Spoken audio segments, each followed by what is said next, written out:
In this lecture, we are going to discuss the meaning of economics and three important definitions of economics.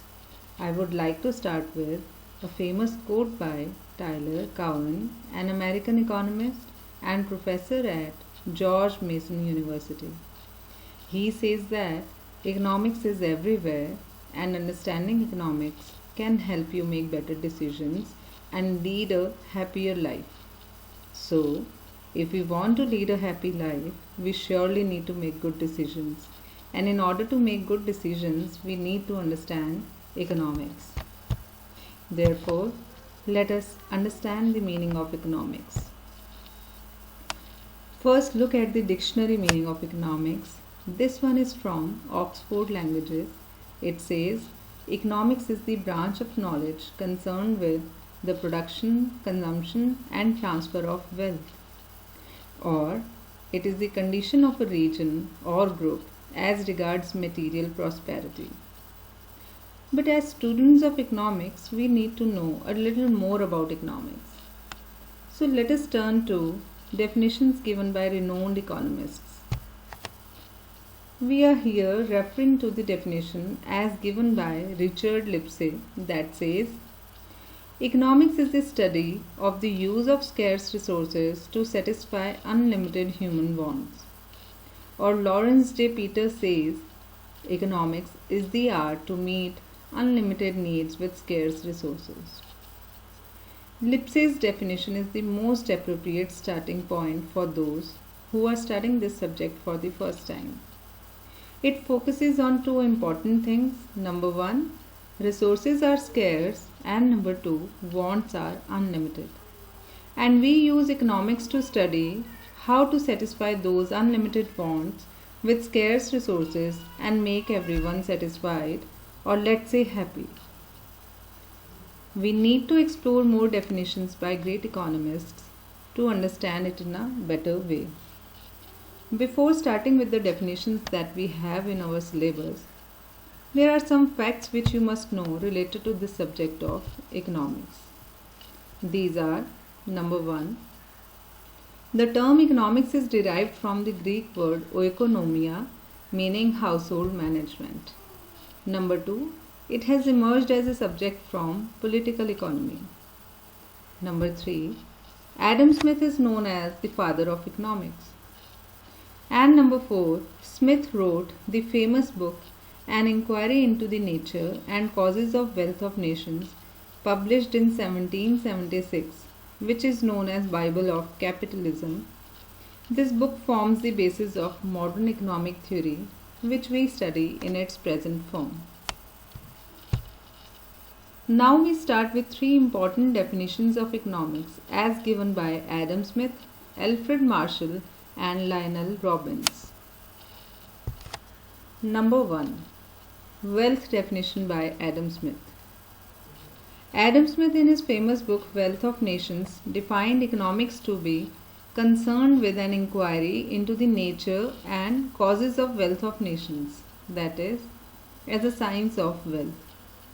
According to him, economics is concerned with the study of wealth earning and wealth spending activities of people, such as consumption, production, exchange, and distribution.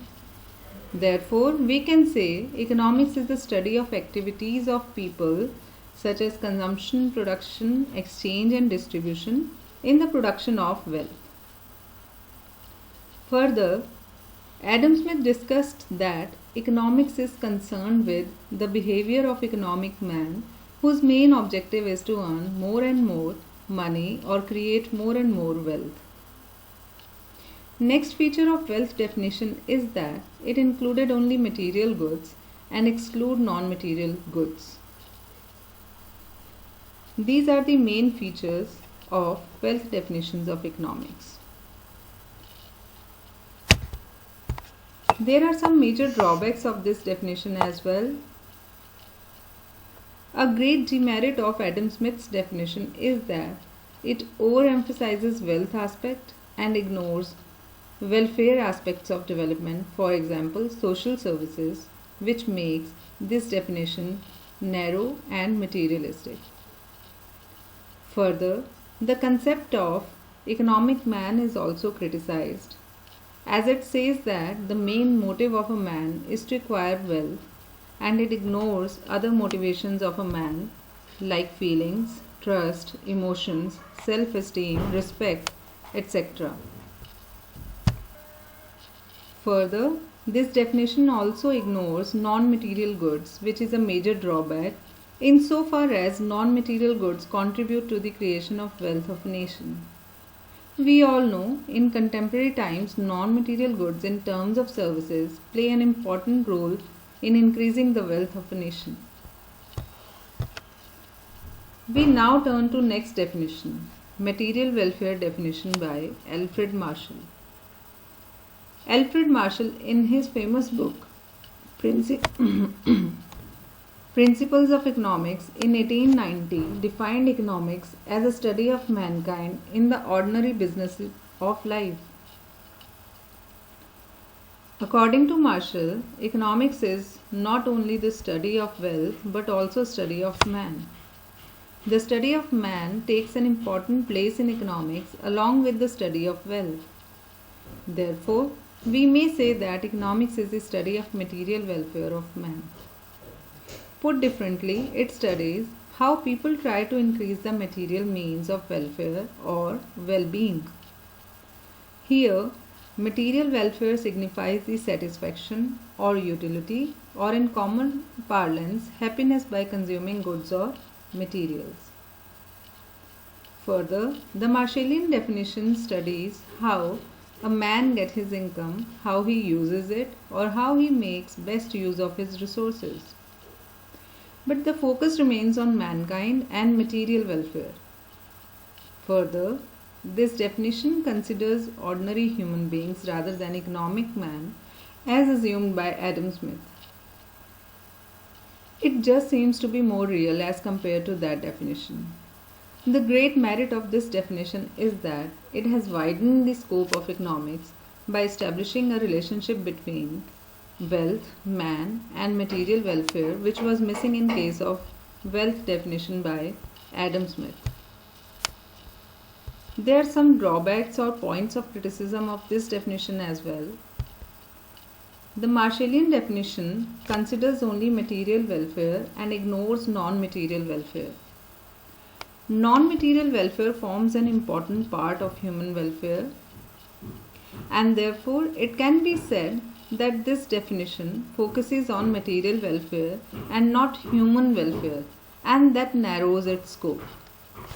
The concept of welfare in this definition involves value judgments, which is an ethical concept, and makes economics non-neutral towards moral judgments. It makes economics an inexact science. Now we turn to the last definition in our syllabus, the scarcity definition. Robbins, in his famous book, An Essay on the Nature and Significance of Economic Science, in 1932 defined economics as a science which studies human behavior as a relationship between ends and scarce means which have alternative uses. His definition is considered as one of the modern definitions of economics. It stresses that ends or wants, we may say, are unlimited, but means or resources such as income, time, energy, etc. are limited. And to make it more complex, the resources at our disposal have alternative uses. These can be put to various uses. For example, time is a resource and we can spend it on alternative activities.